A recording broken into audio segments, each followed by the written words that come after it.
CMDP Highways Department, men at work.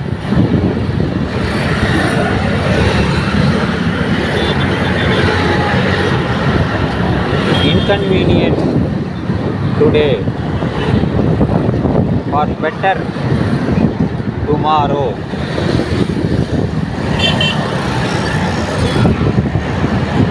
CMDP Chennai metro development project.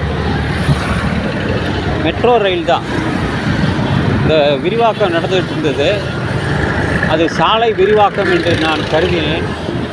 ஆனால் அது அல்ல. அது மெட்ரோ ஒர்க்குக்காக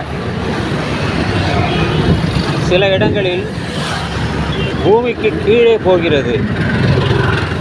இந்த ரெட்டேரி, செந்தில் நகர் அந்த இடம் வரை பூமிக்கு கீழே போகிறது. வேலைகள் நடந்து வருகிறது. அதன் பிறகு மேலே வந்துவிடும் என்று கருதுகிறேன். அல்லது கீழே தான் போகிறதா என்று தெரியவில்லை. போனால்தான் தெரியும். சென்னையிலே முதலில் மெட்ரோ ரயில் ஏர்போர்ட் வரைக்கும் சென்றது. அடுத்தபடியாக திருவொற்றியூர் வரை அதை விரிவுபடுத்தினாங்க. அதுக்கப்புறம் தரமணியிலேருந்து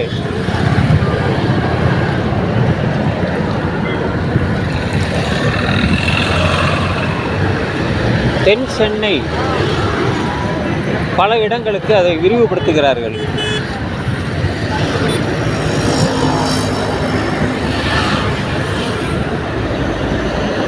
ஐடி கம்பெனி நிறைய அங்கே இருக்கிறதுனால அது மக்களுக்கு ரொம்ப அவசியப்படுவதால் அவர்கள் அந்த திட்டங்களை கொண்டு வந்துள்ளார்கள்.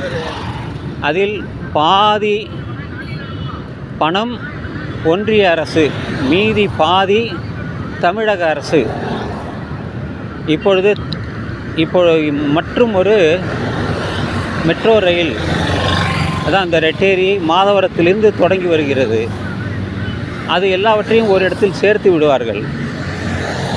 அடுத்தபடியாக ஆலந்தூரிலிருந்து ஒரு வழித்தடம் ரெடியாகிவிட்டது. ஆலந்தூரிலிருந்து தொடங்கி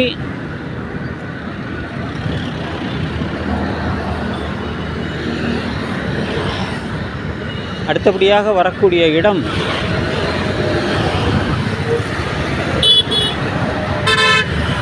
அது சரியாக ஞாபகம் வரவில்லை.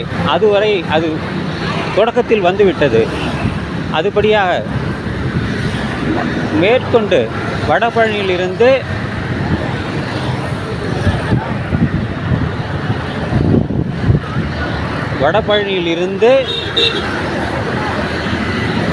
பூந்தமல்லி வரை அதுவும் தயாராகிவிட்டது. வெள்ளோட்டம் எல்லாம் நடத்திவிட்டார்கள். இனி பயன்பாட்டிற்கு வந்துவிடும். இதுபோல சென்னையை சுற்றி பல இடங்களில் மெட்ரோ ரயில் நிறைவடைந்து விட்டது, நடந்து கொண்டு இருக்கிறது. இருந்தாலும் இந்த கிரேட்டர் சென்னை என்று சொல்லும் பொழுது இங்கே இருக்கக்கூடிய மக்கள் அதிகமாகிவிட்டார்கள்.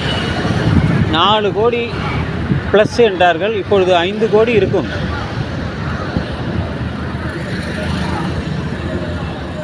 தமிழ்நாட்டிலே 5 கோடிக்கு மேலே மக்கள் 6 கோடிக்கு மேலே இருக்கிறார்கள். 7 கோடி வந்துவிட்டது.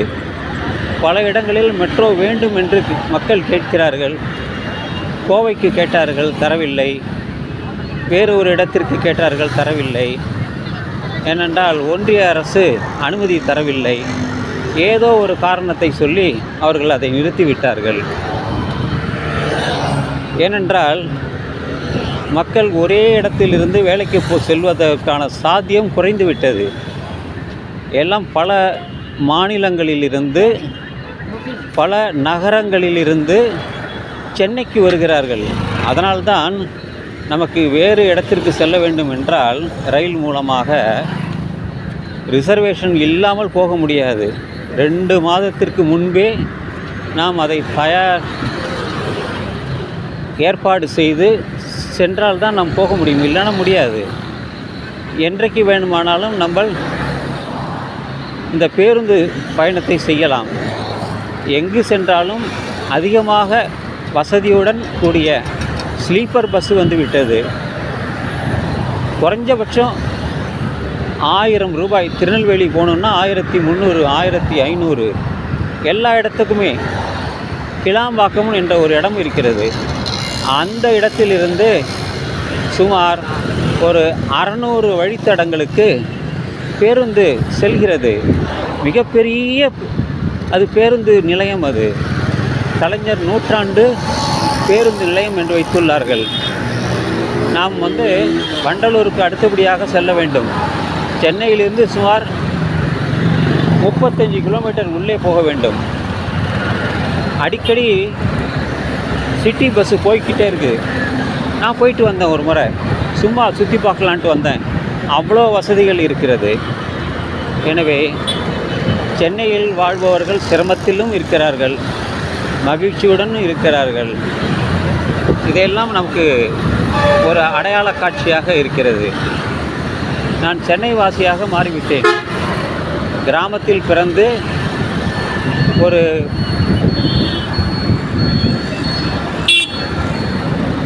நகராட்சியில்தான்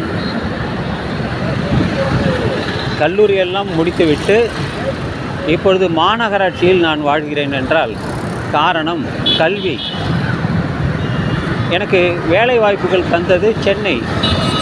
இன்று சொந்தமாக வீடு வைத்து நான் வாழ்கிறேன் என்றால் எனக்கு உதவியாக இருப்பது கல்வி.